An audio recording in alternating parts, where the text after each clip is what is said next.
Hello, lovely witches. This is Dawn from Aurora Dawn, and this is another episode of Witchy Wisdoms Wednesdays.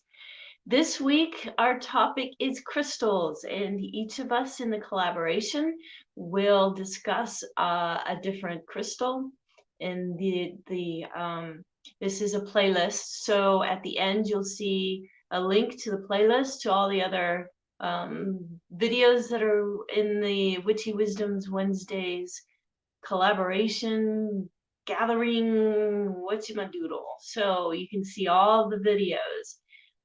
There are 5 of us witches in this collaboration, and links to their channels will be down below. Okay, we are going to, well, I'm going to discuss something called Shungite. Technically, it is not a crystal. It is closely, I guess chemically, it looks a lot like coal, but it's completely different. It's very different. The molecular structure of shungite is very different. So I really want to discuss it because it's so, to me, so amazing. This stone is miraculous, I guess, and it's possibly not from this planet. So let's get into it, all right? Okay, to start out, there are 2 different kinds of shungite. There is one called Elite, and you can see, hopefully, yeah, there's a little bit of a sheen or a shininess to it. And then there's just regular shungite, which is more dull, looks like a piece of coal or charcoal or something. So there's no shine to it. And I came across this lady, Nancy Hopkins. And so the reason why I pay attention to Nancy is because of her background, her credentials. So back in the day when she was much younger, she was in the Army. She was an officer, and she was considered an electronic warfare specialist, expert. Okay, so she knows a thing or two about like EMFs and microwaves and things like that, and she speaks out a lot about 5G, 5 generation, because it's microwave, and she knows a lot about what microwave energy can do to a body. So she's somebody to listen to. She has I'll have links down below, but she has a store called Cosmic Reality, and she has a channel on YouTube with it's kind of a collaboration with some other people, and it's Cosmic Reality on YouTube. They have several it's, well, I don't want to see videos because they just put up a picture and that's all you see the whole video. It's really an audio, but they have well, she has a radio show, the Shungite radio show, and like I said, I'll have links below. She's also paired up with someone called, his name is Walt Silva, and I'm not sure if he's an electrical engineer or an electronics engineer. Either way, he's a brainy kind of person, nerdy, he knows a thing or two about electricity, and he works with orgone. He makes orgone devices, and he incorporates shungite into those orgone devices. Okay, and he's very sciencey. And so he and Nancy work together to experiment with things, and he experiments with these devices, and to come up with new devices that do different things. And it's just fascinating. It's absolutely fascinating. So let me tell you a little bit about shungite. There is a deposit of this shungite in an area in Russia called Karelia. Let me see if yes, Karelia, near the Finland border. So Finland and Russian border, there's a little town, or yeah, I guess, called Karelia, and there is this deposit of shungite in this area. It's about 1,000 kilometers square, and it is very deep, and they mine, I guess you could call it, this shungite. And the Russians use it to purify water.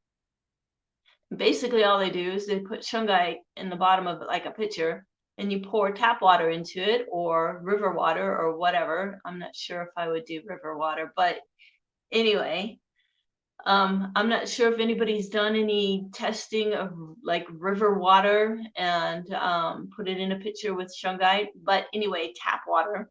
And it cleans up the chlorine and whatnot. And this is how it does it. Now, you might be thinking, oh, that you can't be doing that without filtering it, because it's not filtering. Here's the beauty of shungite. Shungite has a molecular structure that is called buckyball, okay? Because, and the reason why they call it a buckyball is because it looks a lot like the geodesic dome houses that Buckminster Fuller put together, and I guess he was an architect, and so it resembles that shape, that the octagonal, I think, or hexagonal, I'm not sure which one, but it's that kind of structure, and it has a very powerful field, and the molecules in this field rotate clockwise. Clockwise rotation is healthy in the body. So different things in your body that are functioning properly, they're all going to be rotating clockwise. Sounds interesting, huh? And if you have something toxic in your body, you can be sure the molecules for that toxic substance those molecules are rotating counterclockwise.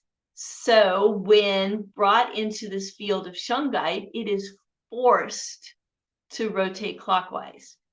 That's the beauty of it, because you can take a carbon filter and use it to cleanse or filter out water, and it's going to get clogged up because it is collecting the toxins in the water. It's filling up with those toxins, whereas shungite forces the rotation to change to something healthy, to clockwise, which is healthy.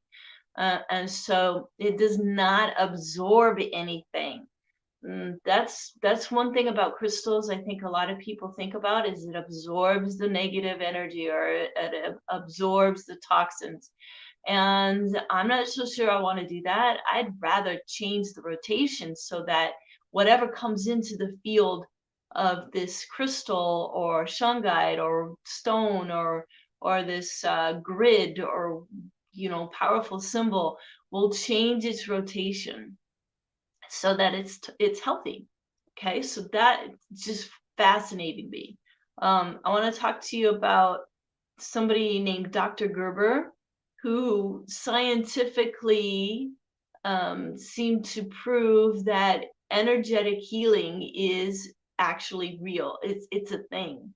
We holistic and spiritual and witches and new agers and stuff like that understand energy and understand how bad energy can cause problems in the body and in the environment and nature and whatnot. And then if you change that energy to vibrate in a positive way, in a healthy way, that it would change the bad stuff into good stuff, right? We've known that for a long time, but science, yeah, it's woo-woo stuff. That's new age weirdo stuff, But this guy, Dr. Gerber, and I'm going to look into him. He's a MD. I think he has, I don't know. I got to look into it, see if he has any books or anything, because I want to read more about that because of Skip's health situation. Okay, so EMF is rotates counterclockwise, and it is harmful to the body. What shungite can do is change the rotation. I've seen photographs, and I'm not sure where they are. I'll have to see if I can dig them up. But Nancy talks about these pictures that they got of it's what do you call it? Infrared, I think, or thermal pictures of somebody who has not used a cell phone for a while, and it's their face. It's the profile. The face is pretty cool, and then they use a cell phone and everything's all lit up. It's really, really red. And then they cool everything down for a few hours so that their face is cool. Then they use a cell phone with a sticker on the back that has Shungite in it, which I have on my phone and Skip has on his phone, and we have on the panel, the electrical panel, and for the house, there's a sticker on there too. So anyway, and then they took a picture of a person after they had used a cell phone with that sticker on it, and they were still mostly cool. They had some red spots, but mostly cool. It does not interrupt the EMF signal, which you can do just by putting your hand up there or putting a piece of paper or something, and you can block the EMF. So it looks like it's filtering out the EMF, but it's not. So these other devices are most likely just blocking the EMF and not changing it. Shungite changes the EMF radiation so that it is more bioelectrical friendly. I think that's might be a word. I'm not sure. So bioelectrically, it is compatible with the body. And so that is what has made me attracted to Shungite so much. And so in my magic, I want Shungite to be there to create that field so that my own energy is in a good place when I'm trying to manifest something. Okay, because my energy is being used to send out a message to the universe, or if you work with demons or angels or spirits or whatever, and you're petitioning them, you want your energy to be right, to be positive, to be because your petition is vibrating with that energy. It's being fueled with that energy. And so if your energy that you're using to send your petition out is not healthy, then you may not get a very good response with your manifestation or your spell. Okay, so that's it in a nutshell. I will have links down below, not only to the channels of the other ladies, but also to everything I was talking about, Walt Silva, Nancy Hopkins, where you can buy her products. Oh, real quick, if you she says you only need 3 nuggets. Anything more than that is overkill. It's not going to make it even more powerful. But if you break it down into smaller chunks, you have more surface, and it does a better job, I guess. They break it down. Her and Walt and some other people have broken it down into a powder and found it is even more powerful that way. And I think it's because there's more surface area. They use it for bees, and the bees go absolutely crazy for this Shungite. So sickly bees, a sickly beehive will recover quickly if they get this little powder, the Shungite powder. And then she does this colloidal silver saturated Shungite powder, and she makes these stickers, and they I just love it. She also has pendants and things like that, so check her out. I'll leave the links below, and that's it. Have fun with this, look into it, buy some Shungite. I would recommend, Nancy says the regular Shungite is more better. Works better than the Elite, which is the shiny stuff. The Elite is more expensive because people think it's better. She said they both work, but she feels that the regular Shungite works better to create that field. Okay, so that's it. Thank you so much for watching. Thank you for your comments. Do something today that brings you joy and makes you feel good. I love you all, and until next time, blessed be.